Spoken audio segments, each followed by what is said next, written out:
Hey,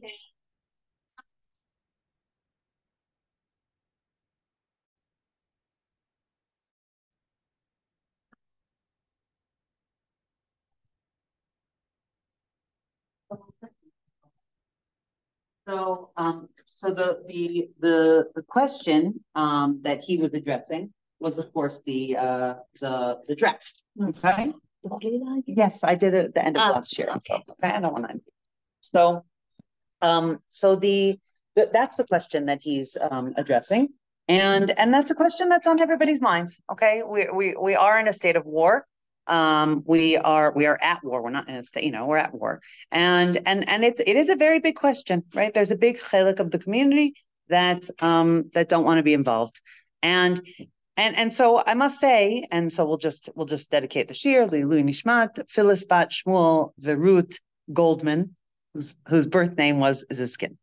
Um, so so I was sitting there and I was kind of like nervous and waiting for what he's going to say, um, and I was very pleasantly surprised because essentially his whole talk was about how we don't really understand what the mindset is within the Haredi world, and even what we hear from spokespeople does not represent the actual Haredim who actually have no um, uh, uh, he explained it in a very very interesting and beautiful way of basically that this is an interior it's a group that kind of stays to themselves, okay, meaning that they feel that they're living their life here in Eretz Yisrael based on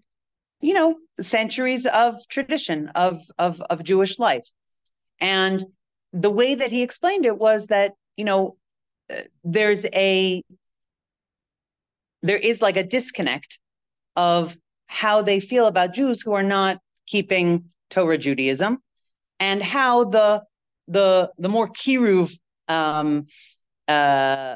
flavored world feels about Jews that are not keeping Torah Judaism. Okay, and and what he explained was that in their mind the state is actually like halachically not possible to have a Jewish state in the way that our Jewish state is being run, and therefore it kind of is like nothing to do with them. Now, I'm very much oversimplifying what he said. He said it in a much more diplomatic way than what I'm saying. But his whole idea was that we should try to understand them more in a more complex way, because it is a more complex issue than what we think. And his sort of conclusion was that the same way that we try to understand people who don't believe the same way that we do in a more chiloni, way, right? In a more like we say like we have more tolerance, we have more patience. We say tinok shenishba, that it's like they don't really that they're through no fault of their own, they weren't raised with the right, or not right, but they weren't raised with the depth of what it means to be a Torah Jew, and they weren't exposed to it in a way that was palatable for them for whatever reason, whether they were traumatized or whether they were raised by parents who were traumatized, or whatever the reason might be. We have a lot of patience for that.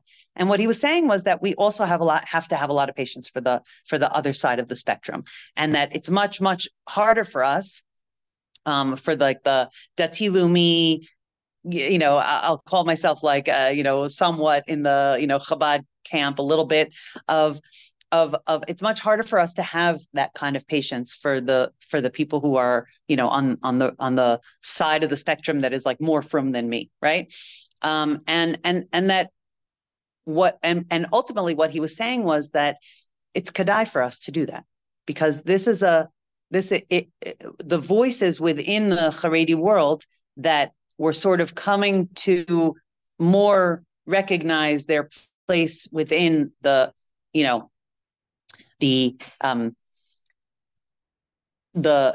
joint responsibility society of Eretz Yisrael have been pushed further away by the fighting and the sort of like, we're going to force the gius on you, and that language, and that it actually is becoming more separate rather than, more united. And that if we just would have a little bit more patience and understanding, and it's not today and it's not tomorrow, but it's like, generations to come.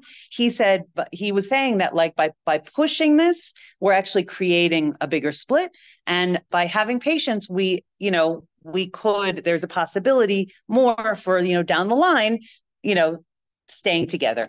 And I thought that, first of all, I was very pleasantly surprised by the whole idea was to actually open up the hearts and the minds of his community to Haredim and lessen the anger.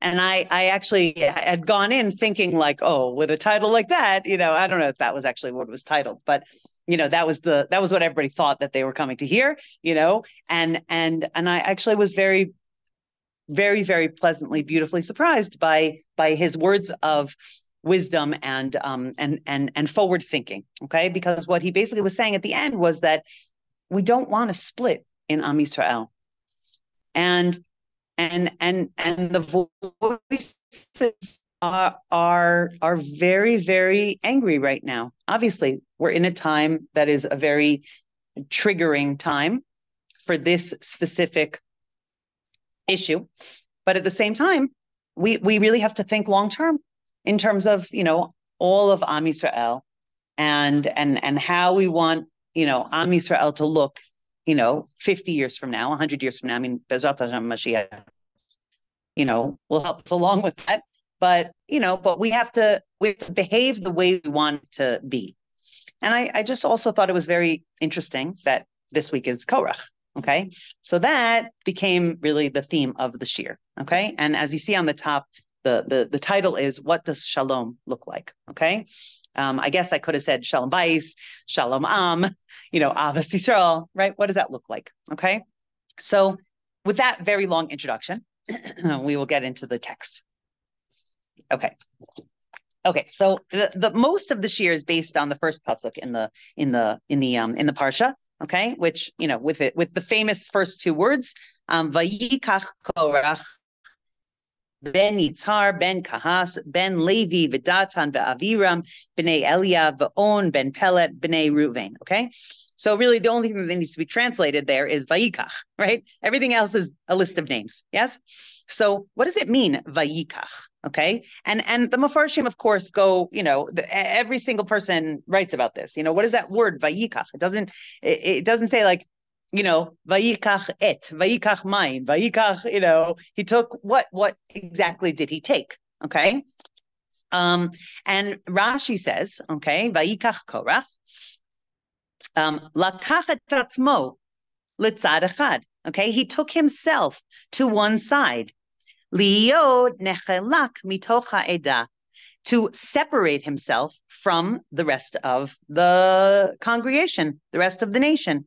The orer al hakahuna, and to dispute the right or the job of the kahuna. Okay, the title, the role of the kahuna. V'zeu shetirgem Onkelos, and this is why Onkelos wrote the isbleg, okay, which translates to the split, okay? Nechalak mishar ha'edah. He split himself off from the rest of the community. Lachazik b'machloket, to create dispute, okay? Lachazik b'machloket. Okay, this is a very I think it's very human. Okay, it's a very human thing to lachazik machloket, right? When you start arguing with someone, whenever we start arguing with someone, right? Our side, we become stronger in our side, right? Like as the argument goes on, a person can actually not just hold more strongly in their viewpoint, but also pull more extreme within that viewpoint, right?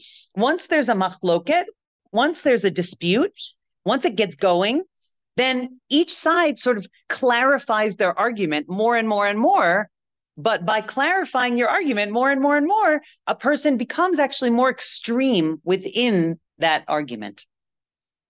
Okay, more tough, more strong within that argument.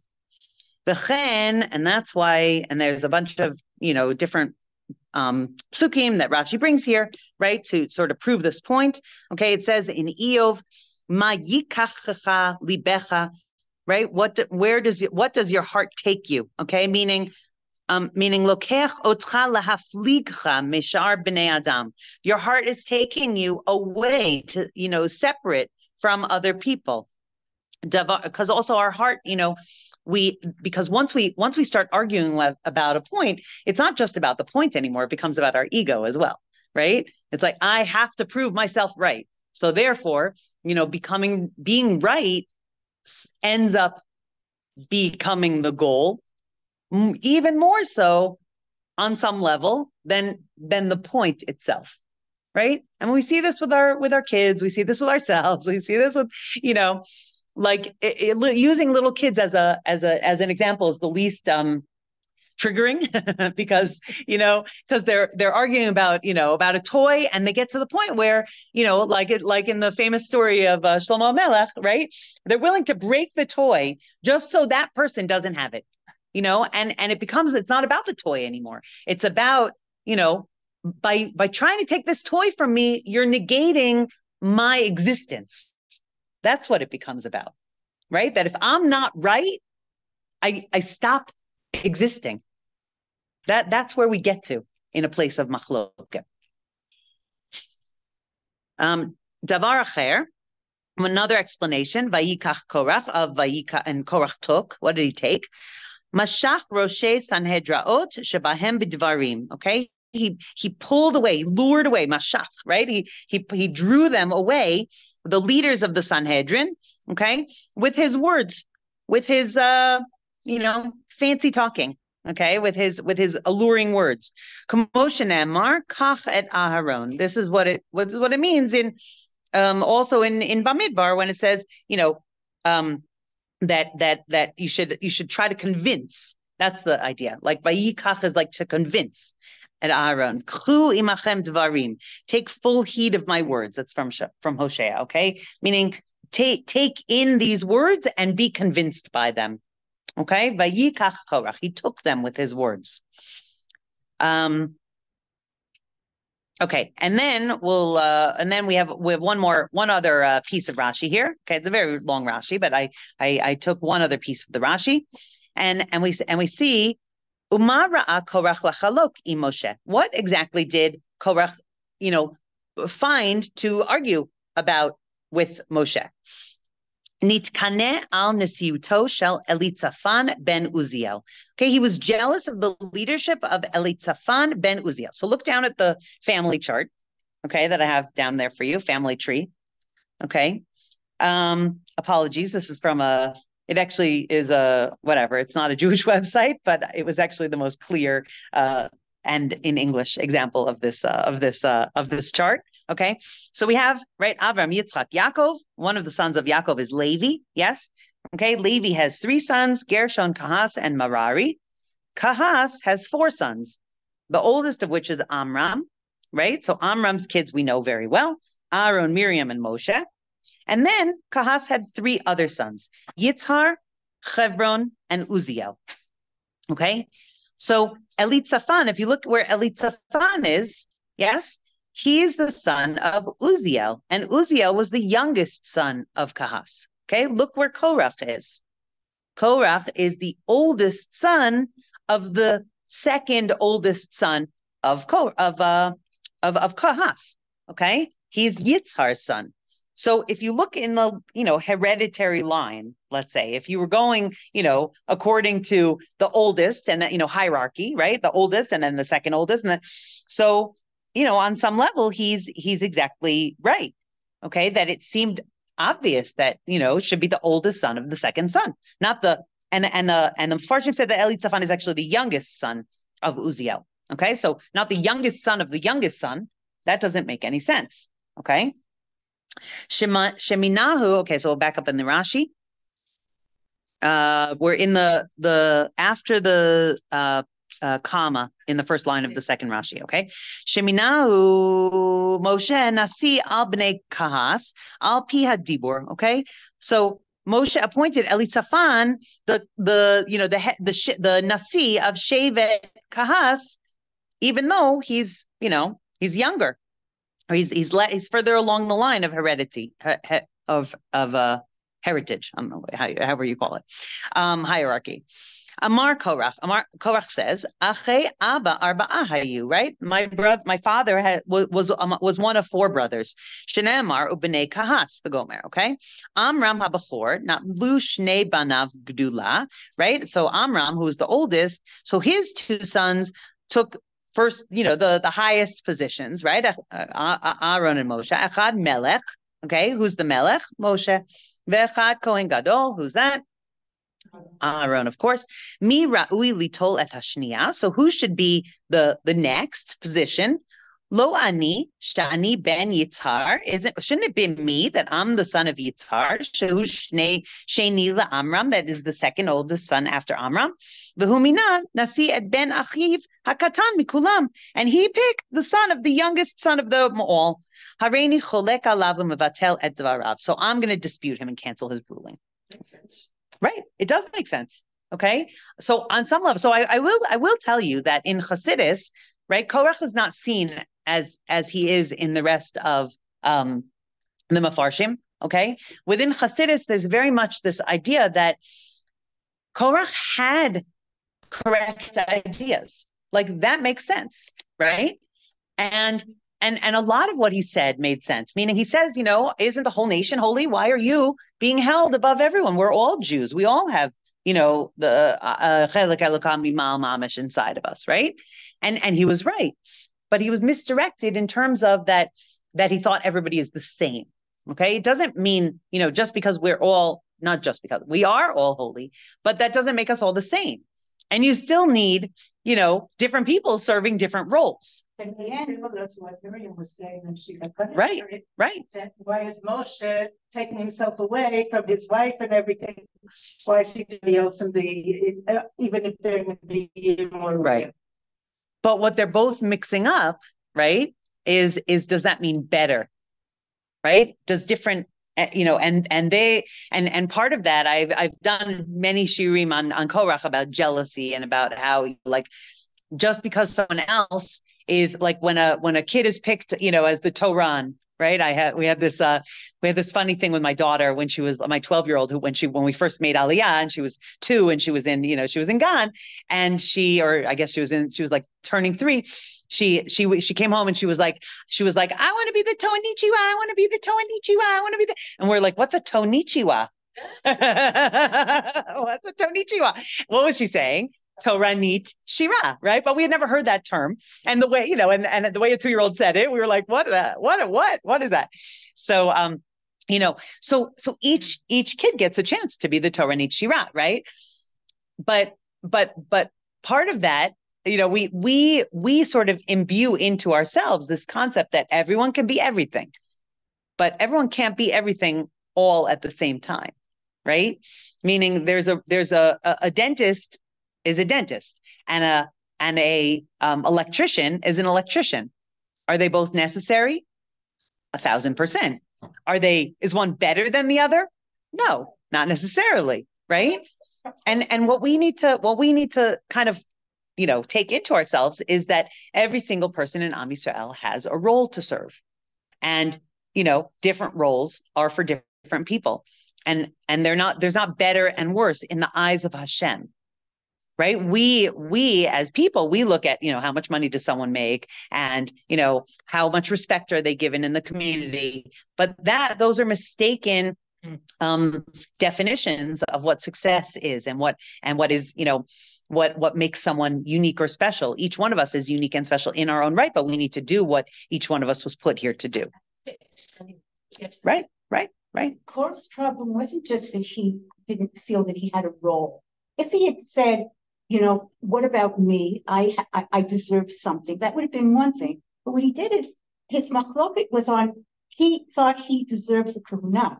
And that wasn't the same thing. Right. Because it's like we're all the same, but I want to be in charge. Well, if you want to be in charge, why should you be in charge more than the person? Right. That's exactly what he's saying. And that's the problem. That's exactly what I was just saying, right? That he was mistaken. He was confused in what it means to, for each person to have a role. The truth is that, so what I was saying, that there is a source that says that there was supposed to be a job called Levi Hagadol, right? And that job was supposed to go to Korach, but because of what he did, that job was sort of like erased from Am Yisrael. But also the other thing that I want to say, and this is why I brought up the whole idea of Chassidus, is that while in, I think, the general Mefarshim, we get this like idea that Korach was so obviously wrong. How could you go up against Moshe Rabbeinu, right? In our eyes, it's like, it's so clear. But a lot of what Chassidus says, that actually it was very confusing for people. Because, we know the end of the story. We know the behind the scenes. They were on the ground and they didn't know the behind the scenes. And Korach actually looked very, very holy. And what he was saying made a lot of sense. And there were people, very holy people, who were very drawn to what he was saying. And it wasn't so clear cut the way it seems to us. Just like today, it's not so clear cut. Right? Meaning it's, or some of us think that it is so clear cut, right? But it's not really so clear cut. And we kind of need to step back and say, like, okay, this is a little bit more complex than, just saying I'm right and you're wrong. Okay. Let's look at the Chassidus. Kedushas Levi. Okay, wait, I'm going to read it from the one with the vowels as always, because okay, Kedushas Levi. O Yivor. Okay, so this is the second explanation that he has. Okay, Vayikach Korach. What does it mean that Korach took? Ki yesh tzadik she'oved rak lasot tanug labore baruch hu. Okay, there's a type of tzaddik, or a person really. Okay, that works really just so that Hashem can have nachas. Okay, that's really that's really the main purpose. Okay, that's the goal of this person. Right? And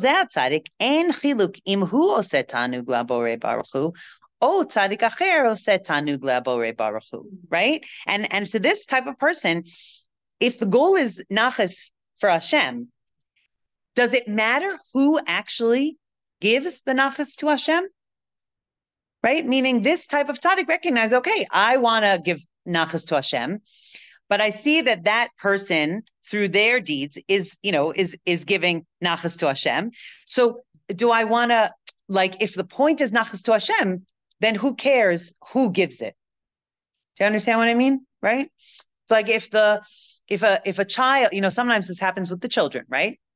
Because there's another kind.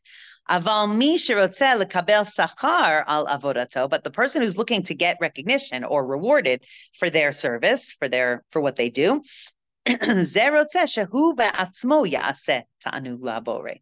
So then that person cares, right? It has to be me that's giving Hashem nachas, right? So we see this with children.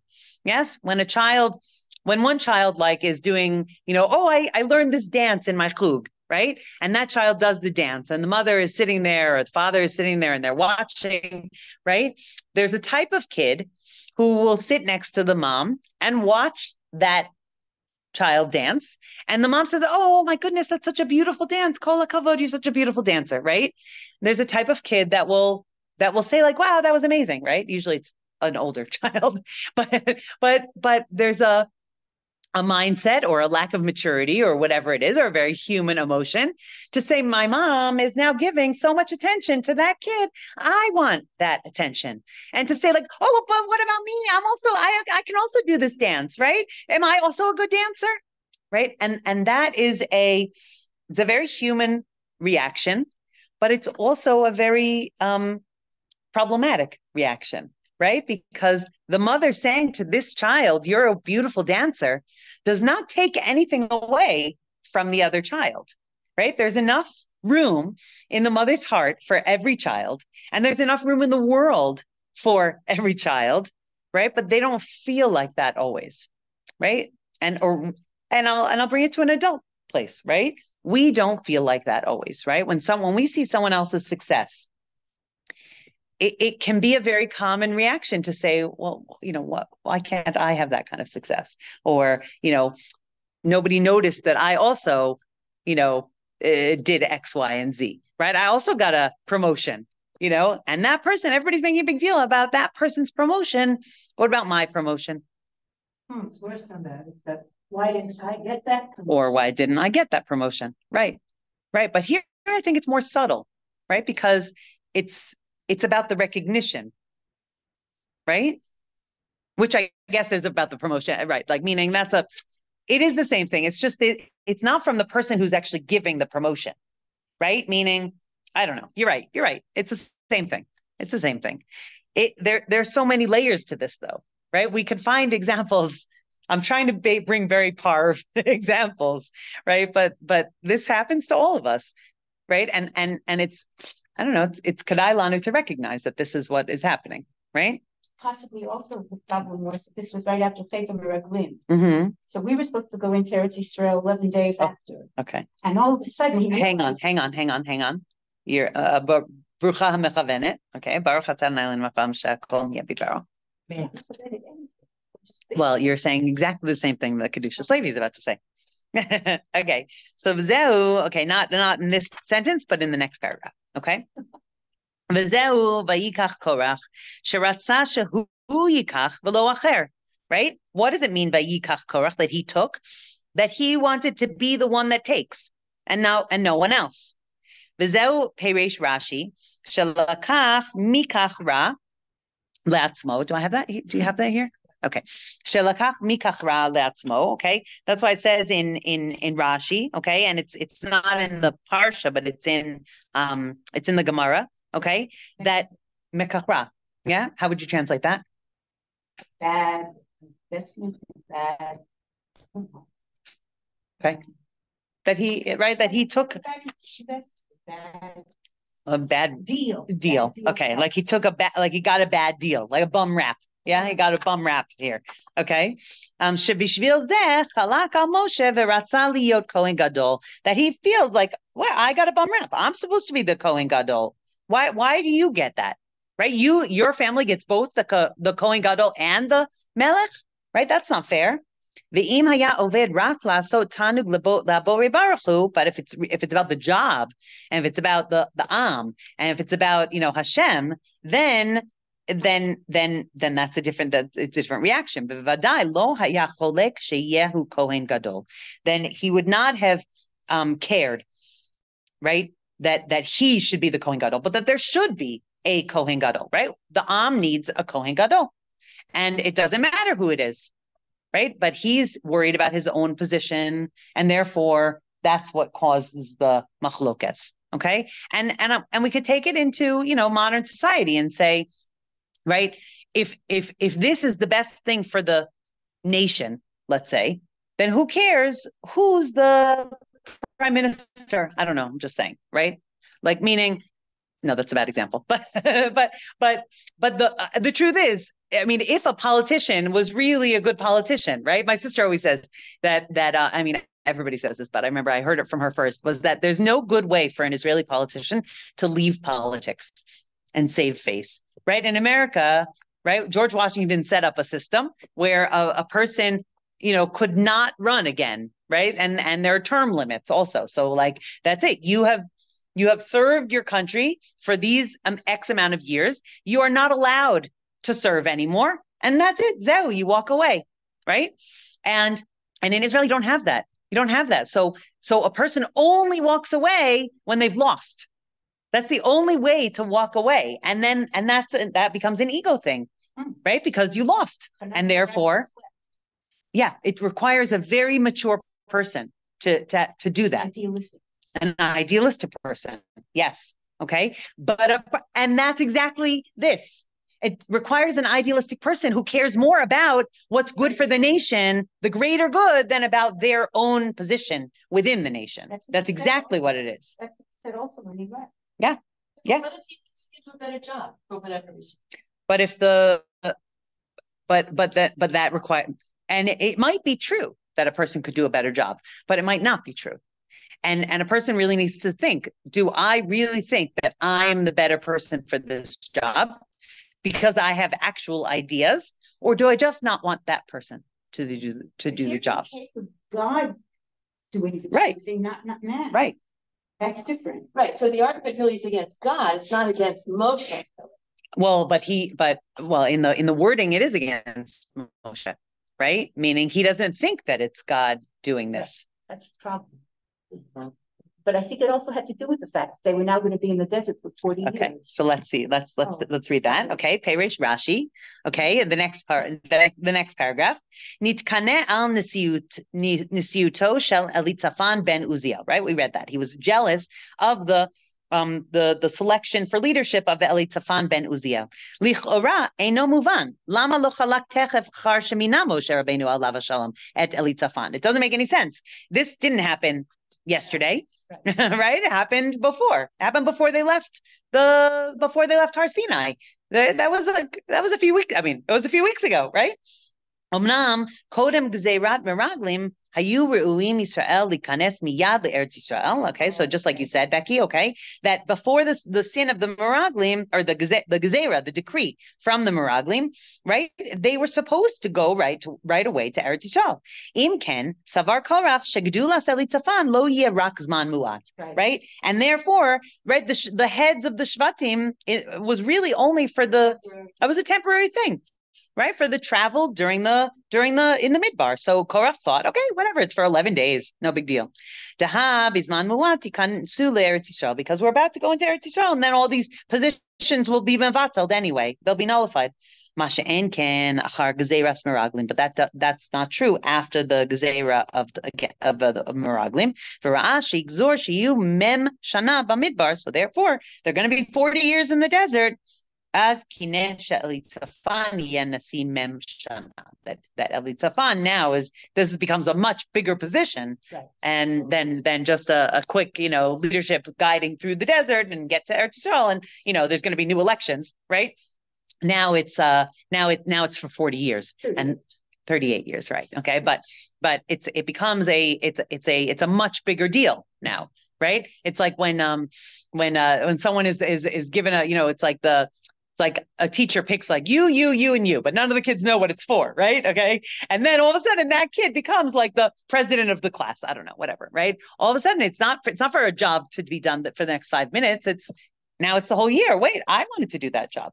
Why not me? Right. And that's what Korach, so part of this is, right, how much of it has to do with his own ego, right? How much of it has to do with, just the fact that someone else gets the job. Okay, what can I do? Right. What can I contribute to the kahal? Right. It's more the jealousy than personally wanted to make a personal contribution or to have a job. Right. But part of that, I mean, he does have a job, right? He's a Levi, right? And there are Meforshim who also say that, as the Levim got their job, he wasn't so happy with, he had to shave all of his hair off, and he had to, including eyebrows, and all of a sudden there are Meforshim that the Midrash talks about this, that he felt like he looked stupid, and therefore, right. And therefore, now I don't like this job so much. It wasn't like he was told you got nothing. He does have a job. He's not happy with his job, right? So that's maybe his name is not covered associated for sure, right? But that becomes an ego thing, right? Because once it's about kavod, then it's not about what can I do? What are my talents, suited for in this world? It's more what do other people think of my contribution? Can I just but shaving? What I shaving. Yeah, the Levim had to shave their heads, they had to shave their body. That was only when they were serving in the Beit. Well, all the Levim that were picked at this point in the midbar were serving. They had to right? No, just for the the initiation from this. Oh, okay. I just wondering, the Levi'im, after we got to Israel and had a Beit Mikdash, did they have to do that? I just never heard of this. You know what, I would need to look. Okay. I mean, So, I don't want to answer that question without knowing. But yeah, but it was definitely part of the preparation in the midbar. Right. Yeah. Okay, that's piece number one. Okay, the Kedushas Levi. Now we have the Shla. Okay, so the Shla has a little bit of a different nuance. Okay, presents a different facet of this complaint and of this machloket. Okay, the Shla says, "Mi machloket shel Korach yesh likach musar ad hechan gadol onesh shel machloket." Okay, so we learn from Korah the musar, the lesson that we can take out of this whole episode is what the I mean, he says onesh, but also let's just say the huge ramifications of machloket itself. Yes. Re'eh me alta lekorach onesh hanimratz, right? Look at what happened to him. This like crazy onesh. What was his onesh? The ground opened up and swallowed him, right? And also, you know, just for, you know, his reputation is shot. We'll call it that, right? Aside from the fact that he gets swallowed by the earth, right? He has a whole parsha named after him, and he's the bad guy in our eyes for generation after generation after generation, right? I mean, I said before that Chassidus kind of brings him up a little bit and says like, okay, first of all, the Bnei Korach, they do tshuva, and there's a whole thing that, you know, Shmuel Hanavi was a descendant of the Bnei Korach. Okay, so his stock goes up back up a little bit. We mention his name all the time in Tehillim, right? No. Bnei Korach. Okay, but it's still his name. They're still his children. It's very interesting. About Machloket of Korah, it's not even mentioned his name. It mentions Satan v'Aviram. It does not mention Korah at all. Where? In Perek Ayin Chet, I think, where it talks about Satan. He talks about all the Makot, and then it talks about Satan v'Aviram. Never mentions Korah. So it's interesting. Yes, because they did partial tshuva. Right. But never his name. But it's not like his name got erased from history, well, no, right? We even have the name of we have the whole name of the parsha, exactly. It's very interesting, right? And Balak also is a very interesting name of a parsha. Nobody names their kid Korach, right? Okay, so his so. But the same thing, because there's something to be learned from. Right. That's why it's that.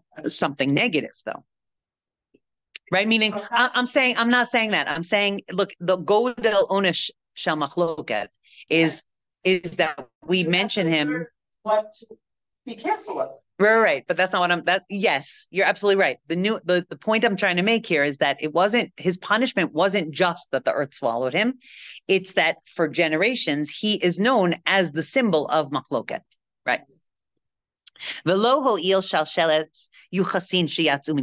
Right. And it doesn't help, even though, right, there is this his own first of all, his own, I know this is not what it's saying, but his own like heritage, right, doesn't really help him, and also the descendants doesn't really help him. V'gam hu b'atzmo haya sar v'gadol b'Yisrael lulei chet hamachloket. He himself was a great personality in Am Yisrael. He was a leader. That's one of the reasons why he was able to convince people with his words of, you know, what he was saying. Not just that, yeah, it made sense, and he was a good speaker, and he was a very important person. He was a visible person, and he was very wealthy. Right? He was one of the carriers of the Aron. Yes, kahas. That's the whole idea. They were held in very high esteem. Gam Datan v'Aviram v'tafam kulam ne'evdu, and also Datan v'Aviram and their children all were lost. V'af al pi she'en beis din shamala dan ad sheyeh ben kaf b'kan nevdu af hataf. Kach kashem machloket, kach amri razal. Okay, so even though it says that in general you can't be judged before you're 20 in a beis din, but that is not what happened here. Okay, when the earth swallowed them up, it swallowed all of them and their children. Except the children. No, and their children, except Bnei Korach. Well, because Bnei Korach did tshuva, managed to sit on the edge and climb out and whatever. Okay, but the Datan and Aviram, their children, meaning it mentions children. The point is that even the children were punished here, and that's how, like, we should take machloket so seriously, right? I mean, look,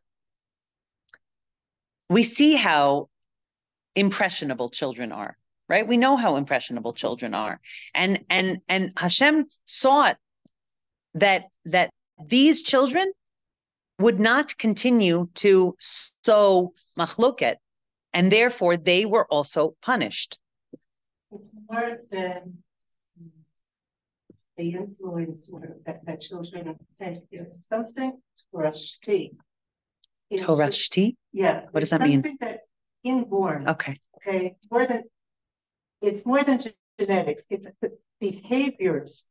If you look sometimes at children that didn't know their grandparents, but they're acting the exact same way and the same facial expressions and the same thing. What do they call it? Something Torashti that you can't take out of the child because it's inborn. Right. What is it called these days? Genetic, metagenetic. When it's behavioral genetics, right? What's it called? It's called is it called metagenetics? No, what's it called? There's a phrase that's being used these days that when something gets passed down in the DNA, right? Like that there are people that are born with post-traumatic, stress disorder from the Holocaust who, didn't know, like all of us, really, even if you knew your grandparents and they were in the Holocaust, but there's generations before. They say that our generation, right, whoever's alive right now, has been affected by hundreds of years of pogroms. You say that's a genetic thing, once you're born. No, they say that it's a They say that there's generation is something and third even. Now it's third. Yeah. But I remember when my kids were growing up. Epigenetics, that's what's called. One of my children that really considered himself, he was part of it. He was like me. Yeah. They say that it's not just nurture, it's also nature.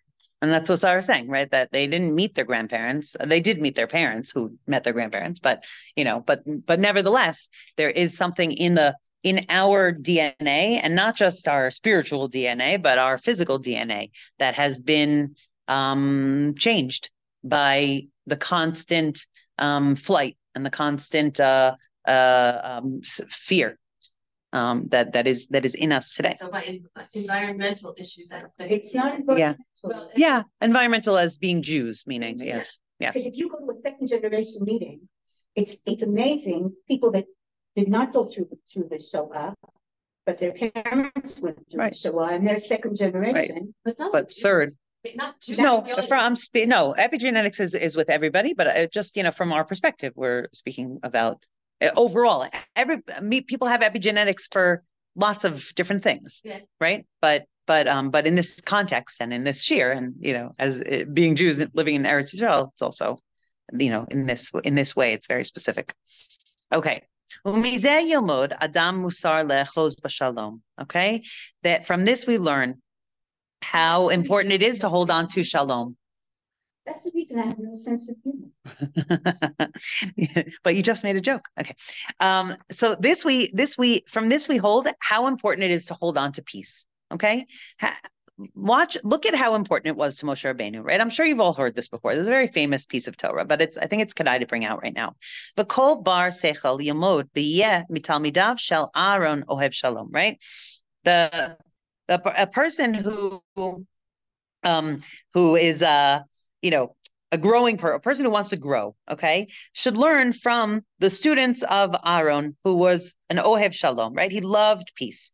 And we all know this whole idea that Aaron used to run after people and he would try to make peace, and he would even, not tell the whole truth to make peace, right? And for the sake of peace, right? He would say, oh, so-and-so wants to make up with you. They feel so bad. And, then they would say, so-and-so wants to make up with you. They feel so bad. And, that wasn't really true of either one, that they didn't express that, but he could sense it in them. So he he put it out there for them, and then and then they would say, oh well, if he feels so bad, I'll go make peace with him. And this person would say, oh, if he feels so bad, I'll go and make peace with him. And in that way he made peace. Aaron doesn't speak at all during this machloket. He doesn't say anything. Right? Korach he's not actually trying to uproot Moshe. He's actually trying to uproot Aaron, right? He's talking about the kahuna specifically. He's not saying like, okay, why does Moshe get da-da-da? No. He said, why does Aaron get? Lo diber me'uma. Okay, but even though Aaron hears all this, he doesn't speak badly about Korach. וכל מה שאדם יוכל לבקש סיבות לתווך השלום ולכבות אש המחלוקת יעשה. And everything that a person could do in order to find ways of, letavech is like to broaden, right? To expand the peace. Yeah. Is that to like extend? That's the word I'm trying to think of. Yes. To extend peace and to put out the fires of machloket, they should do. Right. And by the way, let me just say, we're not talking about Am Yisrael against a nation that is trying to attack us and destroy us. Right. That's not what he's talking about here. He's talking about within us, within Am Yisrael. Yes. Okay. Tzei u'lemad mi Moshe Rabbeinu alav shalom. Go and learn from Moshe Rabbeinu. Shaya gadol haneviim vaya melech. Right. Moshe Rabbeinu was the greatest of all of the prophets, and he was our king. For all intents and purposes. And he goes to try to make peace with Datan and Aviram, right? Datan and Aviram, who have been a thorn in his side since day one, right? And now this is like this is the ultimate, like again and again and again, they made machloket and they made machloket and they made machloket, specifically against Moshe Rabbeinu.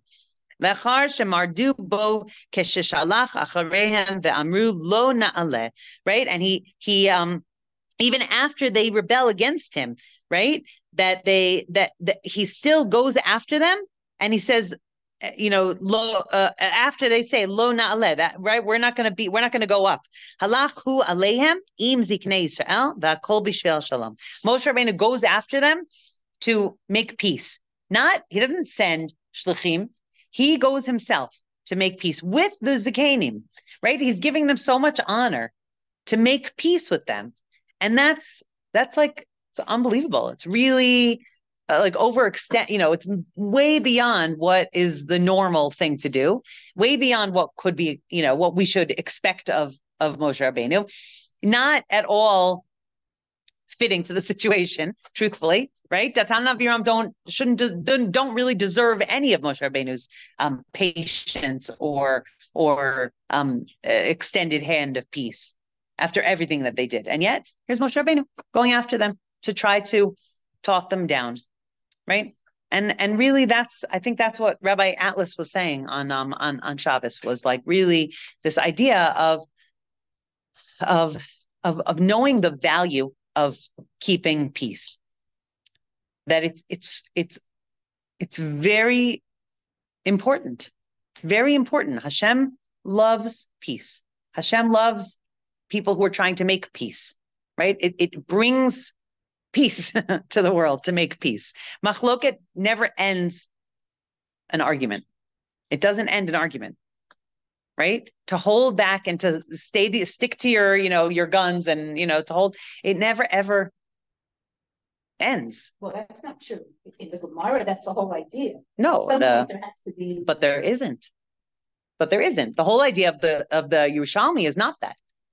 The Bavli is like that, right? Okay, but the Yerushalmi isn't, right? And the Bavli also, well, okay, we're not going to get to that conversation. Let's read the last piece from the Friedrich Rebbe because it's a soul-soothing piece. Okay, it's beautiful. It's just poetic, and I just think it's really like, I don't know. I read it and I was like, I just melted, and I just thought, you know what? Did you ever have the experience of like being so angry with someone? You know what? Let's think of our own kids, right? Did you ever have this experience where you were like so angry at your child? Think back when they were little, right? And then you went into their room and they were asleep at night, right? And they're all angels when they're sleeping. But when you see that sleeping, angelic, peaceful face, your heart just melts and you think, why did I make such a big deal out of that? Okay, so the room is messy again, meaning obviously there's lessons that a parent needs to teach a child, right? But sometimes we pull back and we pull into our corner and we think like there's no way but my way, and that it has to be this way, and that's just ourselves getting carried away with ourselves. And if we were able to ever put down like a masach, like a screen, and just have that image of like, a moment of open-heartedness, of love, I know like one time I was or you see it amongst Israelis, right? You see it all the time. There was like this moment that I remember that I had like there was like a traffic jam and I was like getting very like whatever, and then I saw, and then like someone opened down their window and they said to me like, like I don't even remember, something like Shavua Tov Habibi, like to my husband, whatever, and he was like, oh, okay, go ahead. Now, like, right? Like if you have that moment of connection, you all of a sudden your heart opens and you remember like, oh, right, we're actually brothers, right? Like, oh, right, we actually love each other. Okay, so let's read this. It's a letter that the Frierdiker Rebbe sent. I have actually no idea what the context is. I didn't get a chance to like look it up, but he wrote this, okay? Kibalti b'chodesh Elul ha'avar michtav mar. Okay, I scanned it and I didn't really read over, so I hope that your scan went okay. Okay, I received in Elul, in last Elul, a very bitter letter. Me'achad ha'tmimim she'ichyu be'ir ktana b'Polin, from one of the tmimim. Now they call tmimim students that were students in the yeshiva Tomchei Tmimim. That's the name. So the name of the yeshiva in Chabad is Tomchei Tmimim, and anyone who studied there is referred to from that point on as a Tmimim, right? Okay, the innocent ones, pure ones. Yes. Okay. So I received this letter from one of the students, one of the pure ones from some small village in Poland. Shehu ish ani ve'evyon, that he is a poor man, poverty-stricken, pauper. This is a quote from Chagai, Hamishtaker el tzrur nakuv, which means like everything he earns leaks out his wallet, right? Like he has no money. He works very hard and everything just, falls out, disappears, exactly. Umitonen al matzavo hashafal, and he was complaining, he's heartbroken about his situation, his lowly situation. Anitiv benechama behitodedut. I answered him with comfort and validation, I think is really how I would translate that. Yeah. V'im ze orartiv bidvar kvius itim letorah berabim.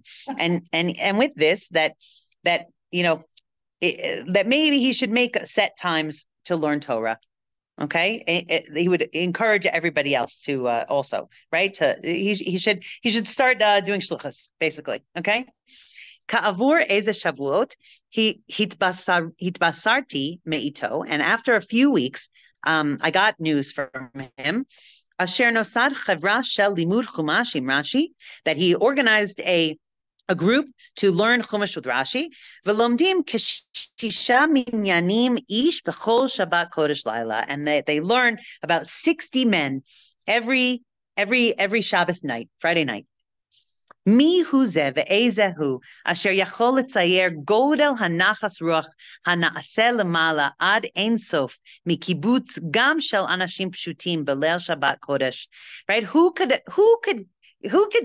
imagine the greatness of the nachas that this brings on high, that from this gathering of simple people on the night of Shabbos Kodesh, v'yoshvim keshalosh sha'ot v'shomim divrei Torah, that sit for 3 hours listening to divrei Torah. Who can imagine the nachas that Hashem gets from this gathering?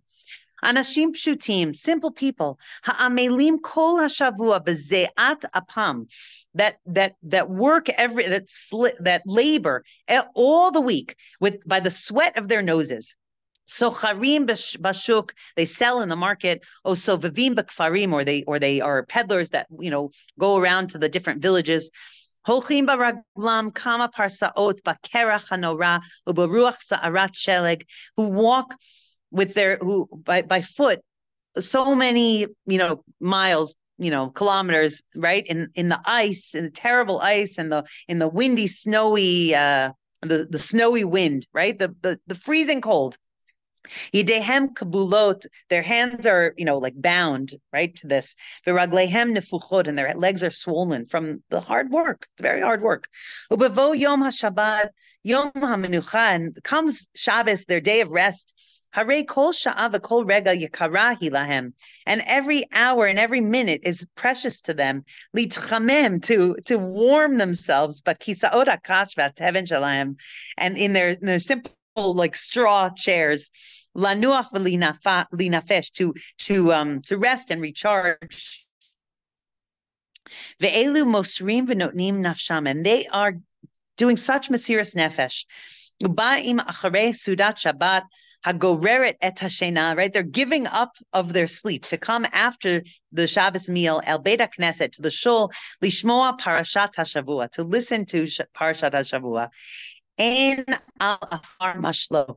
It's a quote from Eo. No one can top this. No one on earth could top this. Be'oneg v'korat ruach bazeh, with the delight and the nachas that Hashem gets from this. Hanaseh b'shmei rom mitoratan, hanaseh b'shmei rom, that it gives on high. Mitoratan shel banim elu, from the Torah of these sons, of these children of Hashem. Malachim yechavezun latus el hechalei sarim v'roznim. The angels who, they desire to fly, I think, right, to the chambers of princes and ministers, right? Hayoshvim va'atrotehem v'roshehem, that are sitting with crowns on their heads. V'nehanim miziv toratan ve'avodatan. These angels are coming down to listen, and they're delighting in the glow of the Torah and the service that these men are giving over. Asher nat'u b'hamashma'at v'halibuv b'kerev Yisrael avo el haTorah ve'el hatfilah. That is implanted from this, like, great desire that of Am Yisrael to come close to Torah and tefillah. From what they're doing, the angels are, and Hashem is getting such nachas ruach. I just thought it was so poetic. It's so beautiful to hear that. Isn't it beautiful? Yeah.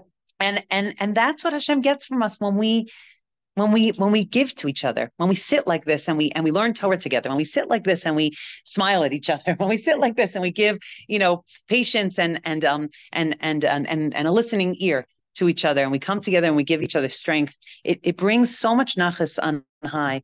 And just think, like, I'll give us all a bracha that the next time something annoys us, in whether it's in our family or in our town or in the school or in the organization or in the work or in the nation, right, that we I don't know, open up our hearts a little bit to these words of the Frierdiker Rebbe and think how much nachas it gives Hashem when we actually, like, have compassion on each other. Everyone is stressed out. Everyone is hurting. Everyone is lashing out. Everyone is if their ego is in the driver's seat, then they're traumatized. And just to have a little bit of, a little bit more, 2% more open-heartedness to each other. We should be blessed to do that. We should be merit to do that. Oh, I really enjoyed it. Got a lot out of your Thank you. Thank you. Be'ezrat Hashem. We should continue next year. Good health. Yeah, we'll do Parsha again. There's so much more to do on every Parsha. There's always something to learn, and it's always like with the times, it's always like whatever is in the air. That's what we need to learn. So if that's okay with you guys, with you ladies. Yes, fine. Great. Simcha. Have a beautiful summer. Have a healthy summer. Have a safe summer. To